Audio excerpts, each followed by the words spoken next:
RTV Audio.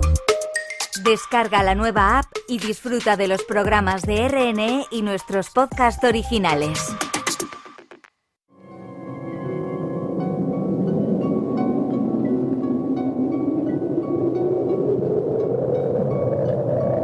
Solo cuando el túnel está en la más absoluta oscuridad es cuando puede volver otra vez la luz.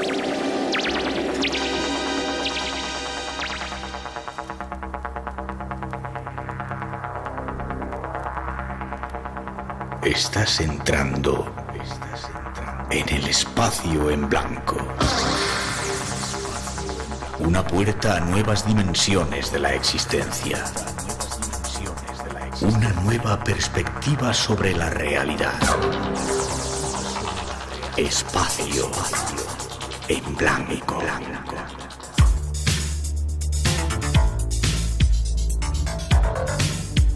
Una producción escrita y dirigida por Miguel Blanco. Hola, tiempo de verano, programa especial del Espacio en Blanco, llegan los misterios. El programa que hacemos esta noche desde el estudio 209 de la Casa de la Radio, con los saludos y la bienvenida de todo el equipo que se encarga de realizarlo. En la parte técnica, Pedro Verástegui. ¿Lo he dicho bien? Verástegui.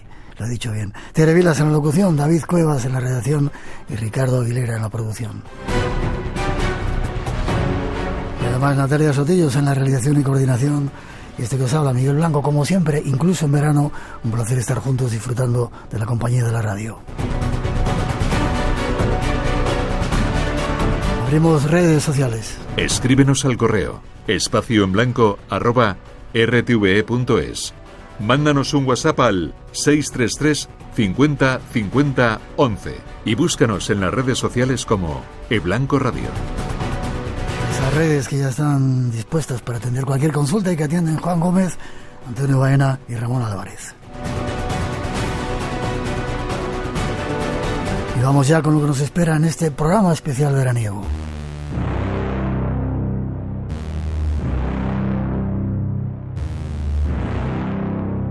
Nos espera hoy un programa veraniego, pero lleno de variados misterios. Comenzaremos yendo hasta la Meca del cine para conocer la parte más oculta de su historia. Después seguiremos viajando un poco oculto. Esos son algunos de nuestros propósitos hoy y solo queremos que los disfrutes en nuestra compañía.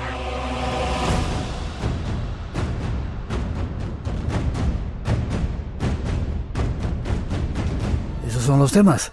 Y ahora nos vamos hasta Hollywood, hasta la Meca del cine.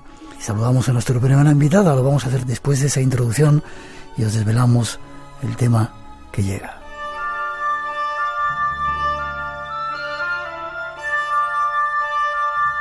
Entre las décadas de los años 20 y 50 de la pasada centuria, las películas, el cine que nacía, lograron convertirse en el mayor espectáculo del mundo. Los protagonistas de aquellos shows del celuloide que encandilaban al público desde la gran pantalla pronto fueron erigidos como reyes dominantes del imaginario colectivo del siglo XX.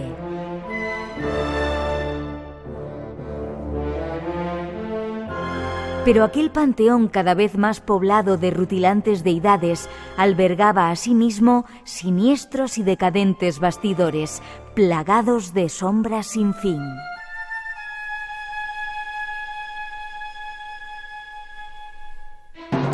Espectros, maldiciones, muertes extrañas, crímenes sin resolver, adicciones, magia sexual, satanismo. Hechos misteriosos y en ocasiones atroces ocurrían entre el lujo y la fatalidad, entre el oropel y la decadencia de ese mundo de la pantalla.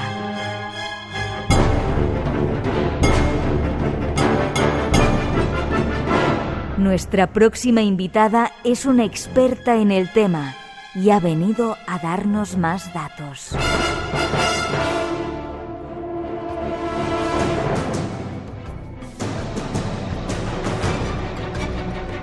Un nuevo tema se acerca al Espacio en Blanco, una nueva invitada que presentamos hoy por primera vez aquí en el programa. Nos vamos hasta Cantabria a hablar con Patricia Prida. Buenas noches, Patricia. Muy buenas noches, Miguel. ¿Qué tal? ¿Cómo estás? Un placer. Bien, un placer que estés con nosotros en el programa. Eres compañera, ¿verdad? Te dedicas a labores de locución y además cuentacuentos. Sí, también. Soy locutora, trabajo en un programa de radio también aquí en Cantabria, en Cadena Mix, y también cuentacuentos, sí. Desde hace unos años pues me dedico a la narración de historias, en muchas ocasiones, pues como es habitual para los más pequeños. Qué bien. Lleva muchos años ya haciendo todo ese tipo de cosas, ¿verdad? Sí, la verdad es que pues casi 20 años más o menos, así echando la vista un poquillo atrás, sí, ya 2 décadas. Pero te gustan las cosas estas un poco oscuras, ¿no? Proyecto Terror, programa cultural y estético, tengo aquí, en el que das rienda suelta a tus pasiones. Pues sí, Proyecto Terror, digamos que es mi criatura también, que está a punto de cumplir 20 años, y bueno, pues es un podcast en el que hablo de terror, de cine de terror, literatura gótica, de misterio, de leyendas, también de música oscura, de rock gótico, en fin, una amalgama en donde meto pues todo lo que me pasa por la cabeza y que tanto me apasiona. Pues con esta apasionada vamos a hacer un viaje. Esta noche nos vamos a ir hasta Hollywood a conocer algunos personajes.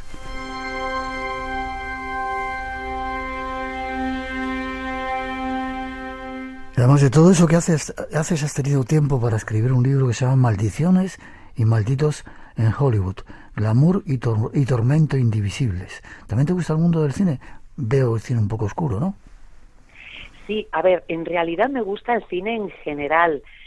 Sí que es verdad que el cine oscuro, el cine quizá de terror, pues me atraiga muchísimo, pero he de reconocer que desde pequeña siempre me atrajeron los films clásicos, ¿no? Ese Hollywood de grandes estrellas, ¿no? De las clásicas, las de toda la vida, siempre me ha atraído, pero siempre he pensado que detrás de todo ese brillo, de ese glamour, pues también cualquier producción o casi cualquier producción puede esconder pues algo más oscuro, porque en definitiva los actores, los directores son humanos y también les ocurren cosas, tienen vivencias y en esta ocasión pues también tragedias o hechos misteriosos.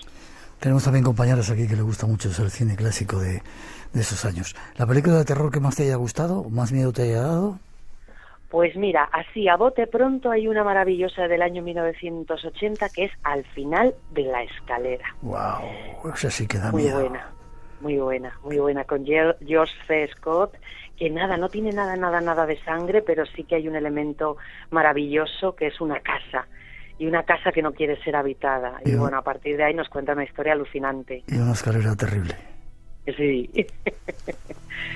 yo creo que es un clásico.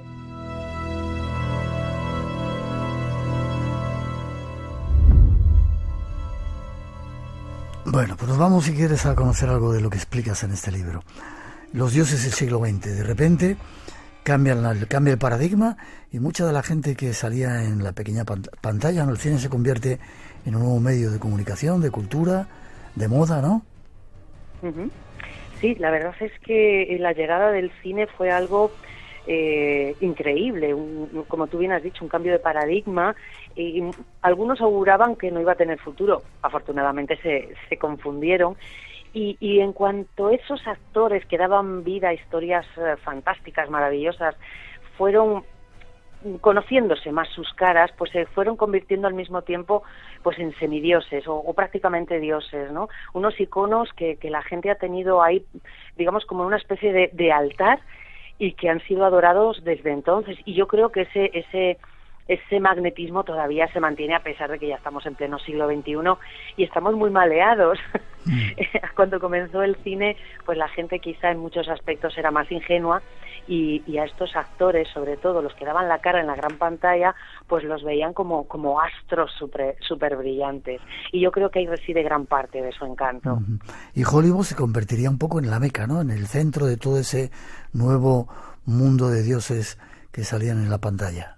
Pues sí, lo que comenzó siendo pues una pequeña industria fue creciendo en muy poco tiempo y allí se fundaron los grandes estudios que hoy conocemos, la Paramount, la Metro, la Warner, en fin, estudios que nos han dado grandes momentos, pero que también han propiciado que luego bajo la alfombra o al otro lado del velo pues sucediesen muchas cosas y también se diese pie pues a un montón de leyendas, ¿no? Y esas leyendas, algunas de ellas, pues yo he investigado un poquillo y me he fijado en ellas, y hay mucho misterio al otro lado del velo en Hollywood.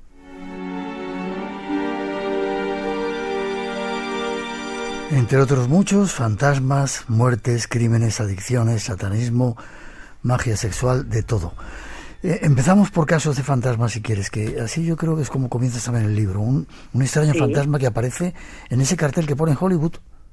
El famoso cartel de Hollywood, que en la época en la que yo comienzo el libro, pues todavía se denominaba Hollywood, era el cartel Hollywood Land, era más extenso de lo que ahora es, y ese cartel, ese icono, esa referencia que muchos tenían de la ciudad de Los Ángeles, ¿no? De ese Hollywood al cual mucha gente acudía en busca de su oportunidad en el mundo de la industria cinematográfica, pues también atrajo a una chica llamada Peggy Wiesel que deseaba ser actriz de cine. Ella ya dio sus primeros pasos en el teatro, pero ella quería algo más. Desafortunadamente no lo logró, era una mujer muy sensible, con tendencia a la depresión, y al no conseguir sus metas, pues ella ni más ni menos decidió poner fin a su vida subiéndose a lo más alto de la letra H del cartel de Hollywood. ¿Qué me dices? Y ahí, sí, allí en el año 32, si la memoria no me falla, pues ella dio el gran salto y terminó de muy mala manera. Ahí terminó su vida física, pero unos años más tarde comenzó su leyenda como fantasma. Y es que hay una historia súper interesante alrededor del cartel de Hollywood que todavía perdura, y es que parece ser que hay testigos que han descrito a una dama vestida de blanco que se pasea, o más bien levita, alrededor de ese cartel de Hollywood. Y bueno, muchos la asocian a la figura de Peggy Wiesel, cuya figura en España menos, pero en Estados Unidos algo más, ha trascendido y bueno, en ocasiones se ha convertido hasta en un disfraz de Hollywood. Hay gente que se ha disfrazado de Peggy Wiesel, así que hasta nuestros días ha llegado su estela espectral. Espacio en Blanco. Cada madrugada de sábado a domingo, la magia del misterio te espera en Radio Nacional de España. Supongo que hay muchos más casos de fantasmas. No me he dado tiempo a leer todo el libro, pero decían que se aparecía el cowboy famoso en el barco, John Wayne, y en algunos otros lugares. Bueno, a ver, sí, si nos ponemos a escarbar en Hollywood, ¿cómo no va a haber leyendas acerca de fantasmas?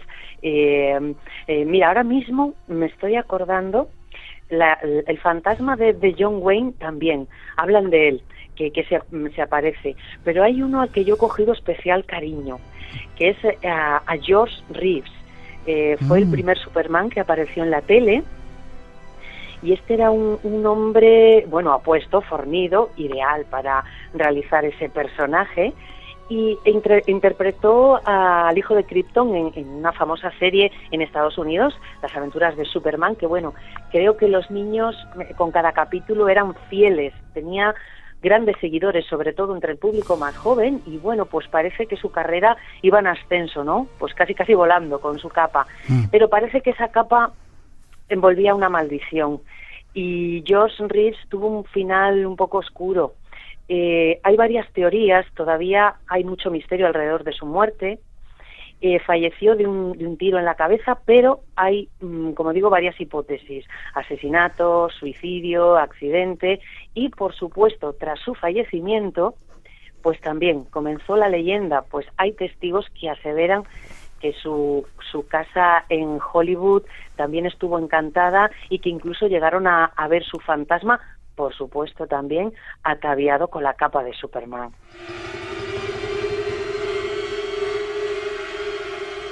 Hay muchos más conocidos que hemos hablado algunas veces de ellos, Bruce Lee, etcétera, etcétera. Pero bueno, esos son conocidos.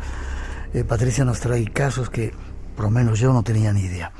Había muchas drogas, mucho alcohol, mucho rock and roll en Hollywood, ¿verdad? Y detrás de eso, mucha gente implicada. Pues sí, la verdad es que estaba el lado profesional, podemos decir, ¿no? El de trabajar en los estudios, pero luego pues llegaban las fiestas, las orgías, el desmadre, las drogas y el alcohol, por supuestísimo. Y mira, hablando de estos temas, me viene a la mente otro de esos personajes que, haciendo este libro, investigando, conociendo sus vidas, me viene a la mente el de una chica a la cual yo también cogí mucho cariño, que es Thelma Todd. Thelma Todd fue una actriz que hizo muy buena transición del cine mudo al sonoro. Uh-huh. Y resulta que esta mujer, bueno, pues era una mujer bastante inteligente, o al menos bastante pragmática, porque ella intuía que, bueno, las actrices, y más en aquella época, tenían cierta fecha de caducidad por la edad, algo injusto, pero era así, y decidió invertir sus ganancias en el cine en un local donde había restaurante y salas de reuniones, y que era muy concurrido. Pero esta chica, bueno, por un lado dicen que se juntó con mala gente. Por otra parte, acerca de su muerte, porque también murió muy joven, dicen que fueron los excesos o la mala suerte.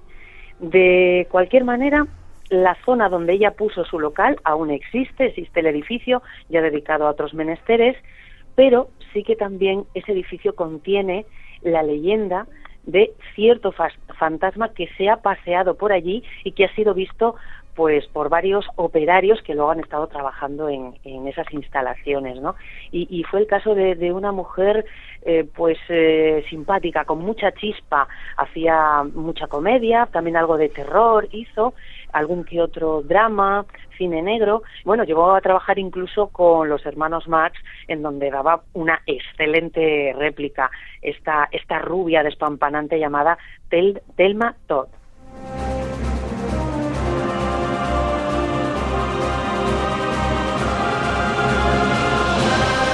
De una rubia a una Dalia negra.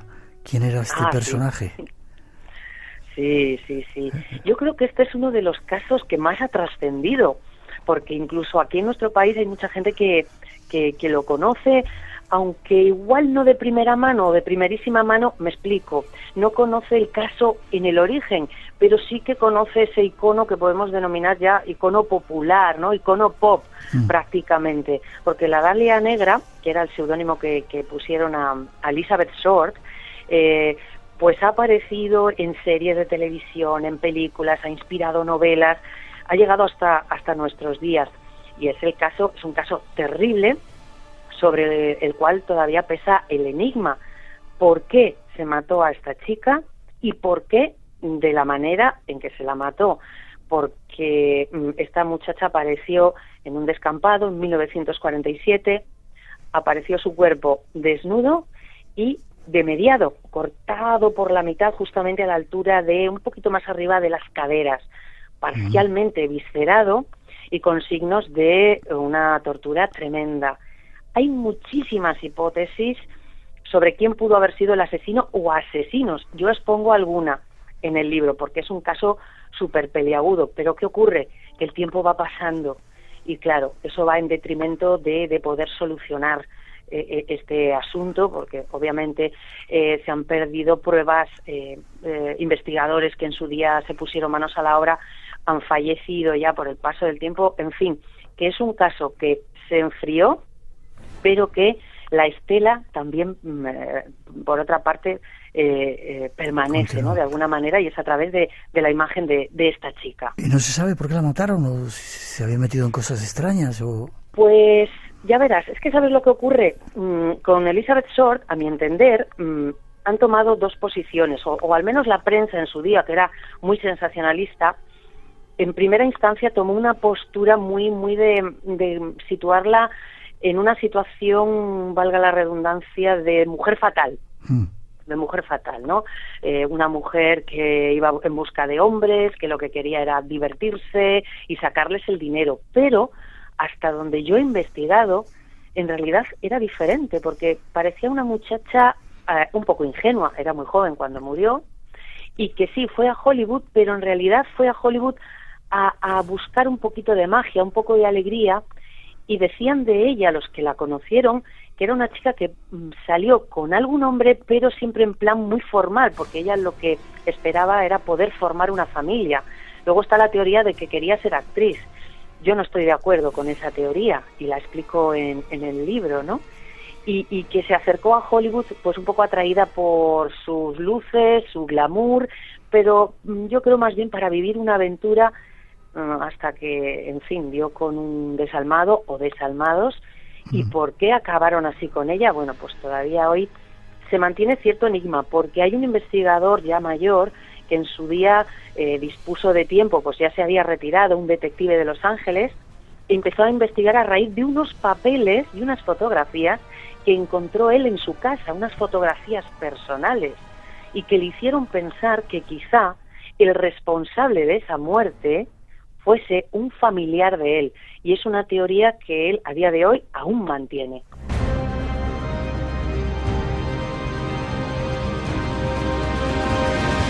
Ha habido muchas mujeres legendarias en el cine. Hoy vamos a hablar de algunas de ellas. Has comenzado a hablar de algunas de ellas, pero hay una que me llama mucho la atención, hablas de ella en el libro, Vampira, que tuvo que ver con otro mito, James Dean. ¿Quién era esta vampira? Además, era un personaje que cuando salía, wow, ¿no? Sí. Vampira era el personaje creado por Maila Nurmi. Esta era una actriz norteamericana de origen finlandés, y ella creó otro icono, podemos decir, durante sus 15 minutos de gloria, porque el programa de la televisión que ella presentaba duró poco. Fue una auténtica estrella. Ella salía vestida de negro, muy embutida, con un escote nube, una peluca negra y con unas uñas larguísimas. Era como muy vampira, muy oscura, muy siniestra, y presentaba un programa dedicado a las películas de terror. Ella hacía de anfitriona y las introducía, ¿no? Pero llegó un momento en que su personaje, podemos decir que de alguna manera se comió a la persona, y Vampira o Maila supo manejar esa situación pues un poco según la convenía. Sí que es verdad que la relación que mantuvo con James Dean fue un poco rara, extraña, y yo creo que se separaron, no sabemos qué tipo de relación tuvieron, si de amigos o algún encuentro amoroso, pero se separaron, yo creo, porque ella era un personaje un poquito underground. Hoy nos parece súper moderna y maravillosa, pero hay que situar el contexto, años 50, y yo creo que a James Dean le estaban proyectando para convertirse en megaestrella, y que, bueno, de alguna manera quizá le aconsejaron que fuese poniendo un poco de distancia entre ambos. ¿Y qué ocurrió? Que James Dean murió el fatídico 30 de septiembre del 55, y a partir de ahí se formó podemos decir, bueno, pues salieron los de las antorchas a buscar a Vampira, porque hubo fans que la responsabilizaron, como que había echado una maldición a James Dean y que por eso él se mató. Bueno, ella llegó incluso a ser herida por alguna de estas fans, ¿no? Porque ella jugaba un poquito a esa ambigüedad. Ahora soy Maila, ahora soy Vampira, y tengo intereses en el misterio, en el esoterismo, y lo he compartido con James Dean. Y bueno, pues una historia realmente alucinante. Se llegó a decir, Patricia, que se comunicaba con él después de muerto. Sí, y ella misma llegó a decirlo, al menos eso parece. Ella en alguna entrevista comentó que se comunicaba con él, tenía un altar con alguna fotografía de él en casa. Creo que hay alguna foto de ella frente a ese altar, ¿no? Ese rincón especial. Y claro, ¿eso qué hizo? Pues que alimentó un poco más estas hordas de fanáticos que no veían con buenos ojos que esta mujer, que además era un poco más mayor que James Dean, era unos cuantos años mayor, pues tuviese algún tipo de relación o hubiese tenido algún tipo de relación con el ídolo adolescente, ¿no? El ídolo juvenil. Y parece como que no se lo perdonaron, que incluso eso, llegaron a culparla de la muerte del actor. Ya. Si hablamos del actor, el coche, alguien profetizó su muerte, un actor también muy importante, ¿no? Creo que era Alec Guinness. Sí, el recordadísimo Obi-Wan Kenobi. Sí, Obi-Wan Kenobi. El caballero Jedi de Star Wars, ¿no? Pues el actor británico era súper reconocido ya. Cuando conoció a James Dean, él ya tenía un estatus de gran actor, en fin, y había llegado a Hollywood. Y es muy curioso cuando ves la entrevista de él en un programa de la televisión inglesa, con qué tranquilidad, con qué flema británica cuenta su encuentro con James Dean poco antes de la muerte de este último, y que tuvo como una especie de premonición. Y le avisó, porque James Dean estaba muy orgulloso de su coche, un Porsche Spider, y se lo enseñó a Alec Guinness, y Alec Guinness tuvo como, no sé, podemos decir que si hubiese sido un gato se le hubiese erizado el pelo, ¿no? Y le dijo, esto no te conviene para nada. Si conduces este coche, si le estrenas, porque cuando James Dean se le enseñó estaba recién salido del concesionario, si conduces este coche, en unos días vas a morir. Y bueno, mira, se me ponen los pelos de punta. Ocurrió. James Dean, al cabo de esos días que le comentó Alec Guinness, pues se murió, se mató en ese accidente. Y los misterios continúan. Ese coche, el Little Bastard, parece que estaba embrujado, ¿no? Sí, porque luego, obviamente, sobre la muerte de James Dean, por qué murió lo conocemos todos, ¿no? Aquel fatídico accidente en California. Pero luego, los restos de su coche han seguido un camino también, pues muy peculiar, podemos decir, porque hay quien cree que alguna de esas partes de la carrocería o quizá el motor, en fin, no sé exactamente qué partes, pero algunas como que fueron recicladas, se añadieron a otros coches, fueron compradas por coleccionistas, y va unida una leyenda macabra a estas piezas, pues dicen que quien las poseyó, quien las puso en su coche, acabó de muy mala manera o sufrió accidentes un poquito extraños. Y eso, bueno, pues se ha mantenido casi hasta nuestros días, aunque ahora mismo hay cierto misterio de la ubicación, porque parece que se ha perdido la pista de dónde pueden estar estas piezas que en su día pues crearon una maldición sobre los dueños posteriores que hicieron uso de ellas, ¿no? Y es como un elemento, sí, el coche, ese pequeño bastardo, el Porsche Spider de James Dean, pues ha arrastrado una maldición, y mejor, si encuentras algún trozo de ese vehículo, mejor no te acerques a él.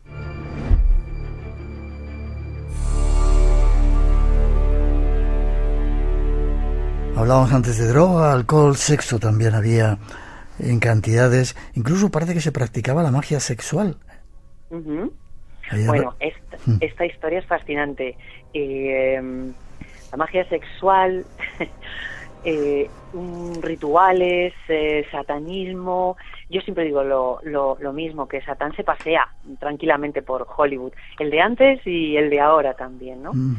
Y esta historia es la historia de una pareja que bueno, daría para hacer un montón de películas, yo creo que con ella. Es la historia de Jack Parsons, un ingeniero de cohetes, autodidacta, digamos que trabajó en el germen de lo que posteriormente fue la NASA, y que a la vez pues practicaba ciertos rituales esotéricos. Él era un gran seguidor de Aleister Crowley, el fundador de la filosofía de Telema, y él ansiaba, Jack Parsons, encontrar a su mujer escarlata, a esa compañera con la que tener un hijo que fuese como un nuevo guía, un nuevo Mesías, ¿no? Para la nueva época que se avecinaba. Y la encontró a su mujer escarlata, en la figura de Marjorie Cameron, una mujer de armas tomar, una pelirroja, con carácter, de ojos verdes, a la cual también le interesaban estos temas, el esoterismo, la magia sexual y el arte, muchísimo. Era pintora, estuvo relacionada pues con otros artistas como Leonora Carrington, estuvo también relacionada con muchos poetas, e hizo cine también. Trabajó para Kenneth Anger, el enfant terrible del cine underground, el autor de Hollywood Babilonia. También coincidió con Dennis Hopper.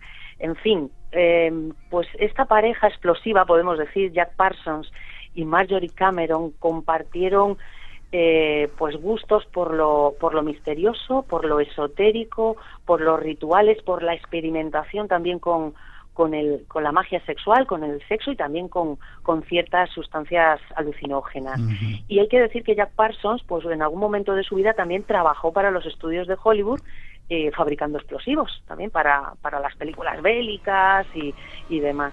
Y realmente su historia es digna de ser llevada al cine. Me encantaría poder ver una película con la historia de estos dos. Muy cercano a eso, has hablado de satanismo, está la historia de Sharon Tate, ¿verdad? Una cosa terrible que ocurrió en el edificio Dakota. Pues sí. ¿No fue el edificio? Sí, dime, Miguel, sí, perdona. Decía que no sé si fue en el edificio Dakota, ahora estoy dudando. No, te refieres al asesinato de Sharon Tate, ¿no? La mujer de Polanski. Sí. Vale. Primero, el edificio Dakota va primero, podemos decir, porque ahí se rodó La semilla del diablo, un film fantástico con Mia Farrow y dirigida por Polanski. El rodaje fue en ese mítico edificio de Nueva York que también alberga muchísimas leyendas de encuentros con lo insólito, con lo espectral y bueno, muchos recordarán, sí, que en 1980 a sus puertas fue asesinado John Lennon, pero décadas antes ya comenzó la leyenda del edificio Dakota, porque en él precisamente estuvo viviendo una temporada Aleister Crowley, y cuentan que también Boris Karloff, el actor de Frankenstein, ¿no?, del clásico de la Universal, también vivió allí, y cuentan que alguna que otra sesión de espiritismo también celebró. ¿Y qué ocurrió? Que cuando se supo que se iba a rodar en ese edificio la película La semilla del diablo, ¿de qué iba? Trataba el tema del satanismo. Bueno, pues se formó un gran escándalo por parte de varios grupos religiosos que comenzaron a protestar, amenazaron al productor, a William Castle, y después de terminada, a pesar de todas estas protestas y controversia en la película, ¿qué ocurrió? Pues que después asesinaron a Sharon Tate y a los amigos que estaban con ella aquel día de 1969.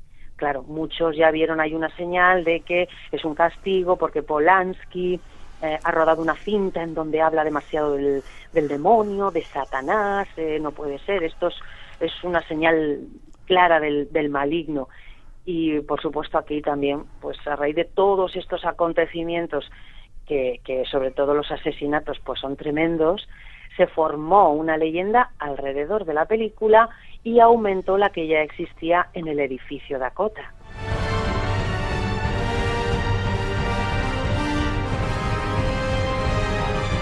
Hollywood y el cine se convirtió en un lugar donde querían llegar las jóvenes promesas, tanto hombres como mujeres, ¿no? Muchas de ellas acabaron saliendo en la revista famosa entonces Playboy, ¿no? Rubias que venían de la América profunda, y hay historias muy curiosas que tienen que ver también con Anthony LaVey, y hay una persona que a mí me gustaba mucho, Natalie Wood. ¿Qué pasó con ella? Pues eso nos preguntamos todavía los aficionados al cine y los investigadores que siguen su caso. La muerte de Natalie Wood aún está por resolver, un caso que está abierto, no se ha cerrado. En su día, según ocurrió, se cerró, pero luego la policía decidió reabrirlo porque no estaba claro. Recordemos a Natalie Wood, bueno, pues una actriz que en 1980 estaba un poquito retirada, semi-retirada del cine. Ella había comenzado pues desde pequeña trabajando en la gran pantalla. La recordamos de West Side Story, de Rebelde sin causa, con James Dean, en Centauros del desierto, maravillosa. pero en la época en la que ocurrió su muerte estaba un poquito apartada de los focos, aunque la gente la recordaba con muchísimo cariño, ¿no? Como estrella que era. Estaba casada con Robert Wagner en segundas nupcias, porque fue un matrimonio un tanto, bueno, con altibajos, sí. Y bueno, pues ella estaba pensando en regresar al cine. De hecho, se encontraba metida en el rodaje de una película, pero se tomó unos días de descanso y ella y su marido decidieron salir al Pacífico con un pequeño yate que tenían. Y una noche de noviembre parece ser que ella desaparece y su cuerpo fue encontrado al cabo de unas cuantas horas. Ahí comenzó la investigación. En un principio se pensó que había muerto ahogada, una caída accidental, pero luego se abrieron otras teorías. Accidente, arrojada a propósito por la barandilla, incluso el asesinato, pero el asesinato un poquito más, se ha diluido un poco más esa teoría, pero sí que hay una teoría acerca de que, a ver, dicho así, sencillamente, se dio una situación y a alguien se le fue de las manos. Podemos dejarlo así, ¿no? En fin, que se mantiene abierto el caso y su marido, Robert Wagner, que ya tiene una edad, a día de hoy no es sospechoso, pero sí para la policía, para los investigadores, aún se mantiene como persona de interés.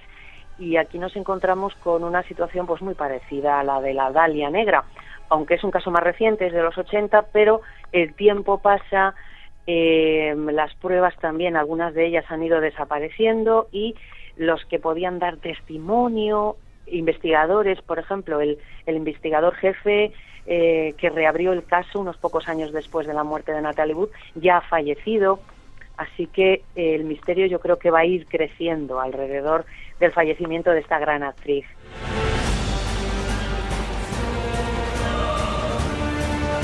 Y ya casi terminando, hablando de Hollywood, no podíamos dejar de rememorar algunas películas malditas. ¿Cuál es para ti la película más maldita de Hollywood? Pues quizá una que nunca se ha hecho, y hablo de ella en el libro. Hay muy poquita información porque, claro, es que no se llevó a cabo. Aquí podemos hablar de un guión maldito, ¿no? El guión de Atuk, un guión basado en una novela. Creo que la novela se titulaba El increíble Atuk, y es la historia de un esquimal que sale de su entorno habitual y llega a la gran ciudad. Y ahí, pues bueno, es un poco reconvertirse, ¿no?, en un urbanita. Este era un papel pensado inicialmente para John Belushi, el 50% de los Blues Brothers, junto a Dan Aykroyd. Pero todo parecía que iba a comenzar el rodaje, él estaba súper interesado y, bueno, pues ya lo sabemos, John Belushi falleció por una sobredosis en Los Ángeles y, bueno, pues se pensó en otro actor y en más actores, porque ¿qué ocurrió? Que actor que cogía el libreto y se interesaba por la película, actor que moría, bien por sobredosis, bien por accidente, bien por asesinato. La cuestión es que a día de hoy ese guión, no sé quién lo tendrá, pero estoy segura que está metido en un cajón y cerrado bajo llave. Y que vamos, siempre digo lo mismo acerca de este caso. Me gustaría a mí saber quién tiene las agallas suficientes ahora en Hollywood para retomar el proyecto y desempolvar ese guión y ofrecérselo a algún otro actor. ¿Qué pasaría? ¿Quién sabe? ¿Quién sabe? Películas malditas, conocemos todos Poltergeist y la cantidad de cosas que ocurrieron, La semilla del diablo, pero tú hablas de los límites de la realidad en la que estaba involucrado de alguna manera Steven Spielberg y El conquistador de Mongolia. Sí. La película primera que has nombrado es, como una versión cinematográfica de La dimensión desconocida, ¿no? Es una serie de televisión de ciencia ficción y terror. En los 80, pues Spielberg, John Landis y más directores, pues decidieron llevar a la gran pantalla, dividiéndola en 4 capítulos, un poco para recordar a la serie, ¿no? Para recordar la serie. ¿Qué ocurrió? Que durante el rodaje de uno de esos capítulos, de uno de esos episodios, ocurrió un fatal accidente con un helicóptero. Tal fue la gravedad de ese accidente que en él fallecieron 3 personas. el actor Vic Morrow y 2 niños, un niño y una niña, que trabajaban con él en ese capítulo. Bueno, obviamente cuando se trata de muertes así además tan dramáticas y encima habiendo niños, pues uno no sabe muy bien cómo reaccionar más que escandalizándose. Fue un shock tremendo. Obviamente las imágenes del accidente ocurrieron durante el rodaje, no están en la película que finalmente se estrenó en los cines, aunque recibió una acogida un tanto tibia. Aquí el sensacionalismo no sirvió para vender en taquilla. Sí que es verdad que después, pues gracias al videoclub ha quedado como un film de culto, pero fue una situación que hizo cambiar hasta ciertas leyes sobre seguridad en el trabajo y sobre todo acerca de la seguridad infantil pues en estos ambientes, ¿no? Y bueno, fue algo que a día de hoy acabó no solo con la vida de estas 3 personas, sino con la amistad de algunos de esos directores que estuvieron involucrados en este film. Un asunto realmente tremendo. Ya. Y en 30 segundos, El Conquistador de Mongolia, ¿por qué era una película maldita? Bueno, en este apartado he querido ser un poco mala, por así decirlo, porque planteo 2 cosas: que sí que existe leyenda maldita o que no, que la ciencia puede explicarlo perfectamente. Y es que sobre este film hay una leyenda que dice que como trabajaron los actores en un desierto donde se hacían pruebas nucleares, quedaron contaminados y que por eso al cabo de unos años varios actores y parte del equipo técnico murieron por cáncer. Yo ahí pongo las 2 vertientes y desmitifico un lado y cuento también el tema científico. Así que ahí queda. Decir solamente que el protagonista de este film es John Wayne.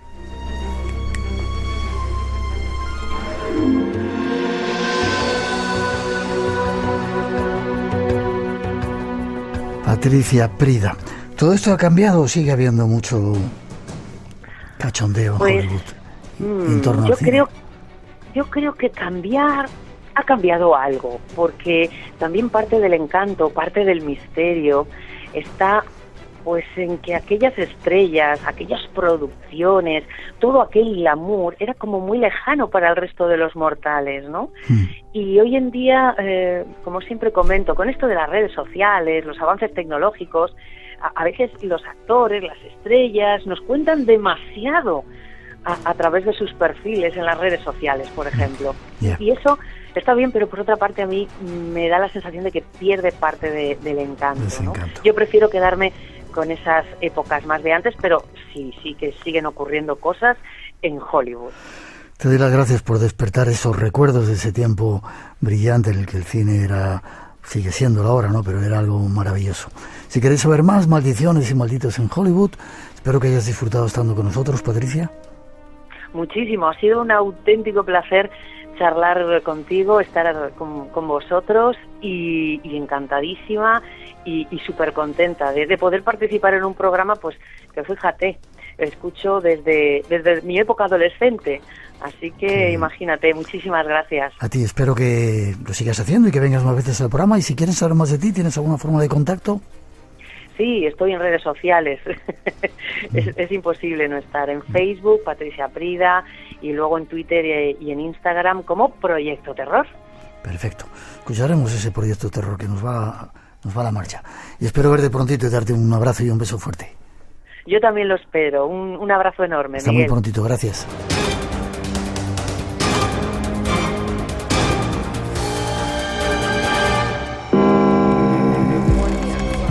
Los grandes misterios. Ese es nuestro mundo. Y si estás aquí, también es el tuyo. Espacio en Blanco. Una puerta abierta hacia lo desconocido. En Radio Nacional, con Miguel Blanco. La madrugada del sábado al domingo a las 2. Después de ese viaje por Hollywood, una noticia más. Desde el Espacio en Blanco nos gusta apoyar las iniciativas que son interesantes.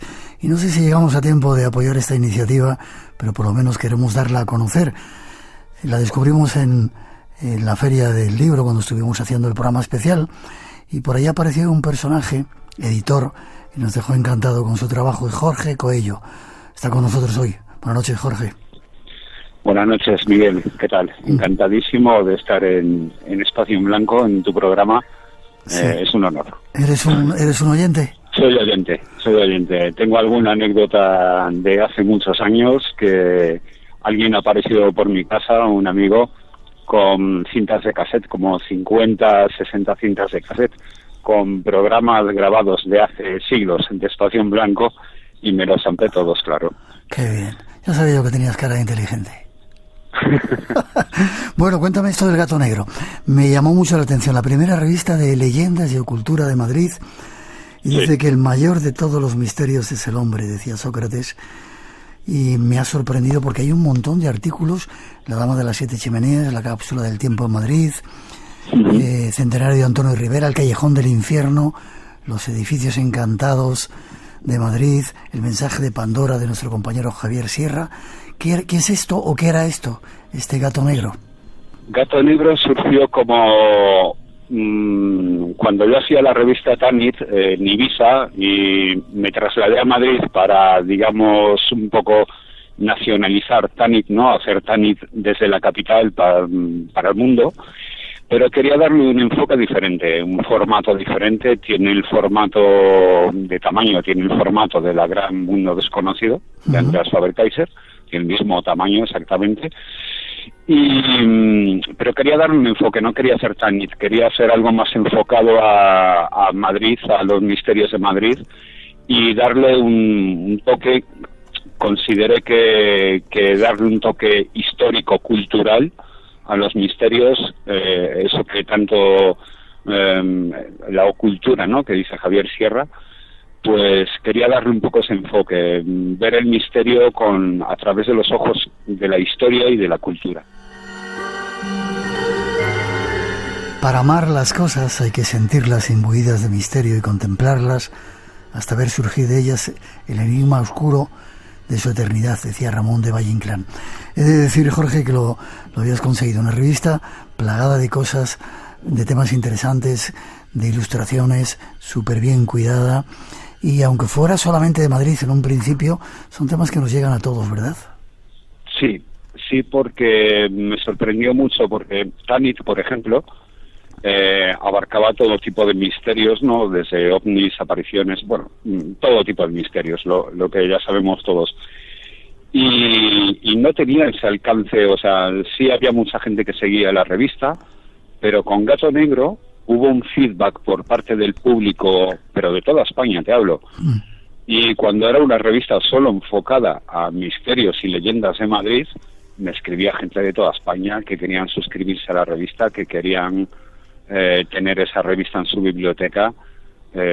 Muchas gracias también a Javier Sierra, que me apoyó muchísimo cuando lancé el proyecto, cuando le conté el proyecto, a Iker Jiménez, que también en Twitter también se hizo eco de la publicación, y entonces mucha gente se enteró de toda España, de todo nuestro país, y me escribían, ¿no?, y me enviaban mails para tener Gato Negro. Entonces yo creo que, aunque solo fueron 3 números, fue una trilogía que quedó ahí para la historia, ¿no? Para la historia, sí, señor. Aquí tengo el número 3, El Capricho, San Pantaleón, La Pedriza, Expedientes X en Madrid, La leyenda de Pedro I, Seréis Piedra en Madrid, un montón de temas súper interesantes. ¿Has dejado de editarla? Sí, con el confinamiento, yo llegué a Madrid poco antes del confinamiento, lancé el primer número de Gato Negro, y cuando estaba con el número 2, ya terminándolo, empezó el confinamiento.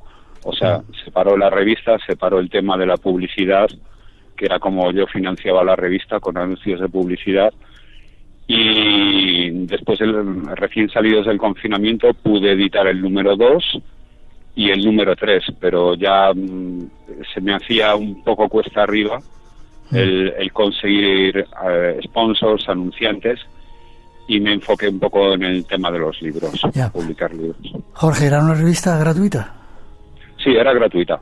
¿Y La dónde repartía yo, cargaba la mochila de revistas y me iba por el centro de Madrid dejándola por comercios locales, librerías, bueno, sí.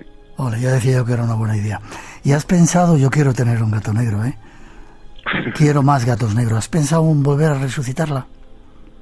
Sí, es algo que continuamente tengo en mente, resucitar algún día la revista.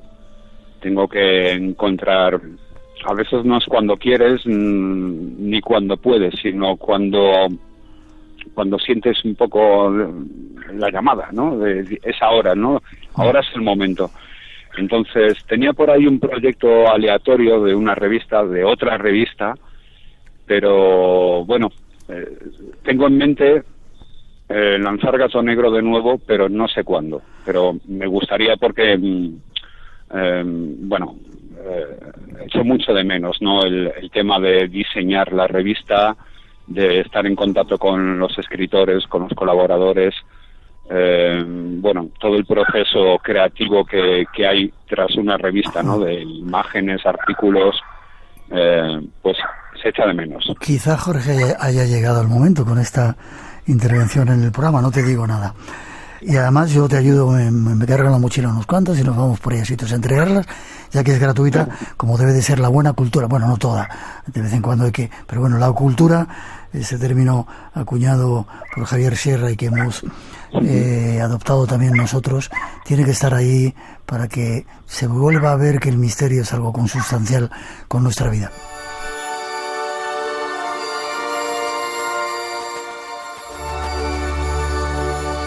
La primera revista de leyendas de cultura de Madrid, que, bueno, quizá vuelva a surgir, ahí lo dejamos, y que quizá no sea solamente de Madrid, sino de toda España. Forma de contacto contigo, para ese gato negro, que yo quiero adoptar enseguida. Bueno, pueden enviarme un mail, que es la manera más cómoda y más rápida, a Jorge J. Coello, con 2 L's, Coello, @gmail.com. Jorge. Si alguien desea colaborar de algún modo, pues estoy abierto a todo. Jorge J. Coello @gmail.com. Ha sido un placer, Jorge. Quiero volver a estar contigo porque me tienes que contar más cosas de algunas aventuras que has vivido dentro y fuera del espacio en blanco. Ha sido un placer, un abrazo fuerte. Un abrazo, muchas gracias. Hasta ahorita. Es el momento de la información. Llegan las noticias a las 3, las 2 en las Islas Canarias. Vamos a hacer una mínima pausa y con nuestros compañeros, compañeras de la información de las noticias os dejamos. Después regresamos, tenemos un viaje pendiente hasta las selvas de la Amazonía y queremos que vengáis con nosotros. Lo llamamos Buscando el Misterio Último. Nos acompañará un prestigioso antropólogo. Redes sociales abiertas, Blanco Radio en Facebook, Twitter e Instagram. Pues vamos enseguida, todavía queda mucho espacio en blanco en esta noche de hoy.